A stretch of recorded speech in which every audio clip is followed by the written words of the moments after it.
Olá, seja bem-vindo ao Voz, começando mais um programa, hoje com a presença do Dr. Marcos Meyer, ele é psicólogo, mestre em educação, e a Janine Rolim, que é pedagoga e escritora. Ela escreveu o livro Bullying Sem Blá Blá Blá. Aliás, daqui a pouquinho a gente vai falar sobre o livro que o professor e doutor Marcos Meyer está aqui participando com a gente, o livro que ele vai lançar, que é mais ou menos sobre o assunto que nós vamos falar. E eu quero tratar sobre essa questão importante, muitos pais não sabem como lidar com isso. Doutora Janine, boa tarde, obrigado pela presença aqui. Boa tarde, Tony. As pessoas os pais já estão conscientes, já estão entendendo melhor como é que é essa relação que eles têm que ter com os filhos e com a internet? Acho que ainda não, Tony. Está todo mundo meio perdido nesse movimento que ainda é novo, né? Não é tão novo para as crianças, eu diria, mas é novo sim para os pais, porque veja, você, apesar de sermos jovens, né, não nascemos já na era digital. Então ainda estamos aprendendo um pouquinho como lidar com tudo isso e até onde as crianças podem ir, como fazer e dar esses limites para elas ainda é um desafio, com certeza. Por isso é um ótimo tema para a gente tratar. Marcos Meyer, obrigado por estar aqui. Prazer. Prazer revê-lo.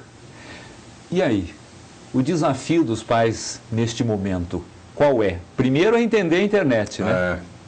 Você sabe, Tony, quando chega algo novo, a sociedade tende a ir para os extremos. Então, demoniza a internet, não pode, desligue isso é dos infernos, tá?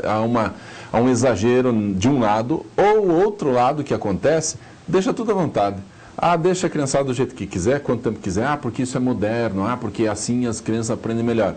Então, esses dois extremos, eles não são bons. Eles não são bons nem para a aprendizagem, nem para o desenvolvimento das crianças. Como os pais ainda não sabem o que fazer entre esses dois extremos, a gente tem que dar uma ajuda. A gente tem que explicar de que forma coloca limite. Tem pai com medo de colocar limite na criança, fica tímido, fica assim, receoso. Mas ele não vai gostar de mim se eu proibir, porque todos os amiguinhos usam à vontade. E aí nós temos um problema, né? Não dá para deixar à vontade de qualquer forma, porque a criança não sabe onde ir, não sabe que tipo de site vai visitar. Então tem sim que colocar uma série de regras e, como é novo, a gente vai encontrar esse período aí de adaptação que é natural. Aliás, essa questão de colocar limites não é uma dificuldade para os pais só em relação à internet, né? Em relação ao cotidiano, os pais também estão enfrentando essa dificuldade. Claro, sabe que conversávamos sobre isso um pouco antes de chegar aqui. A questão é o limite, a questão é como orientar o filho, e não tanto a internet, né, Marcos? Porque a internet é só um novo aparato. Mas o que foi antes, né? Vamos pensar um pouquinho na história. O videogame, o que pode ter sido antes? Jogar bola na rua. E assim a gente vai buscando na história que a questão que permeia mesmo a educação dos filhos é sempre a mesma. Como colocar esse limite, como dizer, filho, até aqui chega, né? Até aqui você não vai, para lá não vai mais, acabou aqui. Então, como se posicionar sem também cair num perfil muito autoritário de paternidade, que nós temos perfis parentais aí que talvez seja interessante citar, né? Um perfil que equilibra autoridade e carinho numa medida adequada é o mais ideal para a educação, não é? Porque você vai, ao mesmo tempo, demonstrar que ama essa criança, fazê-la se sentir amada, querida, desejada, mas alto lá, você não é o reizinho da casa. Né? A gente percebe aí, Tony, um endeusamento da infância, né? Falando nesse extremo aí. Me parece que o grande drama é estabelecer a medida de, como você disse, da autoridade e do carinho. Né? Estabelecer o meio termo entre uma coisa e outra. Como é que a gente busca esse equilíbrio? Tem uma receita, Marcos? Se estiver fora do equilíbrio, a gente percebe. E aí que o problema, a gente nunca sabe se está equilibrado. Vamos supor que a criança receba muito carinho, pouco limite. Muito carinho, pouco limite é a criança mimada. Aí o que vai acontecer? Você não exige nada dela, você dá pouco trabalho, poucas funções em casa. Aí o que acontece? É o reizinho, né? O endeusamento da infância, que a Janine falou. E aí você tem uma criança extremamente frágil, você critica, chora. Na escola há uma pressão um pouquinho maior, se desespera. Vem a data da prova no final, você, meu Deus, a prova. Tudo é difícil, tudo é enorme, tudo é gigante, tudo é pesado demais. Isso se o carinho for exagerado, pouco limite. O contrário, muita autoridade sem limite, o que vai acontecer? Pais extremamente autoritários, o que fazem? Fazem com que a criança só diga sim, mãe, sim, pai, tá bom, pai. Eles não aprendem a argumentar, contra-argumentar, não sabe se posicionar. Depois tem dificuldade na vida como adulto, dificuldade em dizer não, dificuldade de assumir novos desafios. Por quê? Porque tudo dá medo. Ai, se eu errar. Claro, porque se errasse em casa era porrada dos pais, né? Então, esse desequilíbrio, muito carinho ou muita autoridade, sempre vai ser ruim para a criança e vai trazer consequências para a vida adulta que depois só se resolve com terapia, ela vai mandar para você.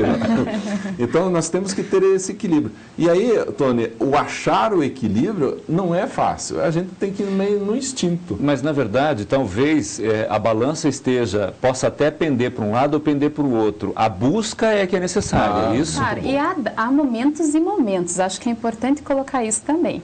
Tem horas que você tem que ser mais enfático mesmo com seu filho e dizer não é não e ponto.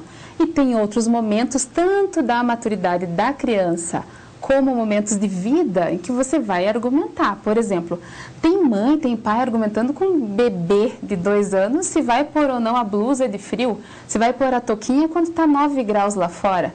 Né? Você é de convir que não é bem por aí, né? Uma criança de 2 anos não sabe muito bem o que fazer. Amigo meu contou que o filhinho dele ele foi a um restaurante e viu o filhinho de um casal, acho que tinha uns 3 aninhos, né? Eu não quero almoçar aqui, eu não quero. A família inteira, com vovozinha junto, saiu, foram para outro lugar, porque o molequinho lá bateu o pé e disse que não ia comer. Era hora de olhar para o molequinho e dizer assim, não quer, vai ficar com fome, ponto. Porque vai fazer a vovozinha sair do lugar onde ela já estava sentada, bem acomodada, vai pôr no carro, agora vão procurar outro lugar, porque o moleque disse que não. Então os pais estão com medo de exercer a autoridade. Eu tenho visto na internet alguns vídeos mostrando discussões muito fofas de pais com crianças. É delicioso, a gente se diverte e ri muito. Só que eu fico imaginando o tirano que está se desenvolvendo naquela criança, não? A gente não pode esquecer que não vai ser criança para sempre, né? Estamos preparando para a vida adulta. E daí, como vai ser esse adulto ali na frente, diante de um chefe, por exemplo, que chamar a sua atenção? A gente não prepara, ultimamente, nessa educação muito permissiva, para a frustração. Então, quando a criança se depara com alguma coisa que não agrada muito e ela já é ali um adolescente, num estágio, por exemplo. Ai, não gostei, mãe, porque o chefe falou não sei o quê, porque meu supervisor disse aquilo, eu não gostei do jeito que ele me olhou. A mãe diz, ai, sai, meu filho, você não precisa disso, isso é muito comum. Começa tudo de novo na outra empresa. Tudo de novo e assim vai ser a vida inteira. Nós não vemos aí adultos, às vezes, com 40 anos, né, pipocando de emprego em emprego, de ano em ano, né? Porque não se fixa, porque não suporta nem a correção, nem a crítica, muito menos a frustração. Briga com a esposa e vai na casa da mamãe. Chorar as pitangas, né? Não tem resistência à frustração, não suporta a dor. Ou seja, o que vocês estão dizendo é o seguinte, que a maturidade passa necessariamente por ter limites lá na infância, na adolescência. Com certeza. E isso que a Janine estava falando, se chama em psicologia desenvolver a resistência à frustração. Se você não desenvolve a resistência à frustração na criança, ela vai ser um adulto extremamente frágil emocionalmente, não aguenta a pressão, o chefe exige horário, chora, porque só está pegando no meu pé, é comigo o problema. Não é nada, né? Você que está chegando atrasado, faça o que você tem que fazer. Então, essa pressão não é suportada. O outro fator, além do resistência à frustração, se chama adiar a satisfação do prazer. Essas crianças querem prazer agora. Eu quero jogar videogame agora, eu quero sobremesa agora, eu quero TV agora, é tudo agora. Se o pai diz, não, depois você vê, dá escândalo, dá birra, dá choro. Por quê? Porque não deixa o prazer para depois. A minha avó falava, tem que deixar o bem bom para depois. Em psicologia a gente fala adiar a satisfação do prazer. É a mesma coisa, deixar o prazer para depois. Essa criança que deixa o prazer para depois, é ela que consegue estudar agora, fazer o resumo do livro, entregar na data certa, para depois o prazer. E aí, se isso não acontece, não se prepara bem para o vestibular, reprova, aí vai ter que ir para uma universidade paga. Por quê? Porque não desenvolveu adiar a satisfação do prazer. É simples, mas não é fácil. O que nós estamos falando aqui, em resumo, é que os pais não estão tendo a visão do todo. eles estão preocupados só com aquele momento. Meu filho vai me ver como um tirano, vai me ver como alguém malvado. Ou meu filho não está preparado para isso, eu preciso protegê-lo, esse tipo de coisa. E não estão vendo que este papel de pai e de mãe é uma função importante para preparar-o para a vida. Perfeito. Mas as frustrações do futuro podem começar aí. Sem dúvida. E eu acho importante também fazer aí a meia-culpa dos pais, né? Porque, infelizmente, crianças não vêm com um manual. Seria perfeito, né? Um manualzinho para menina, um manualzinho para meninos. E não vem. Então, muito se erra, Tony, tentando acertar. Obviamente. Nós vemos aí, a maioria, né? Pode se colocar dos pais e mães, indo por um caminho, tateando, literalmente. Hoje ainda pode-se contar com boa literatura para ajudar os pais. Mas não é tudo. E são casos também gerais, que às vezes não se aplicam ali na tua realidade, embora sempre dê para aprender um pouquinho. Acho que uma coisa que está atrapalhando, desculpa te cortar, Imagina. é quando a criança vem com uma novidade e daí os pais não sabem se coloca o limite ou não, mas colocam. Dizem, não, você não vai. Mas todo mundo da minha sala vai. Ah, é? Daí eles deixam. Mas o princípio da família era não ter deixado, mas deixa por causa do grupo. Então a gente tem que tomar muito cuidado com isso também. Essa tendência social de estabelecer princípios para a família. Não, a gente pode pensar, refletir, ver, puxa, se está todo mundo fazendo, vou refletir a minha posição. Mas assuma a tua naquele momento. Assuma os princípios da sua família. Se coloque, depois você pensa, né? Talvez na próxima, então, eu vou aliviar um pouco, vou deixar um pouco mais light, né? Exatamente.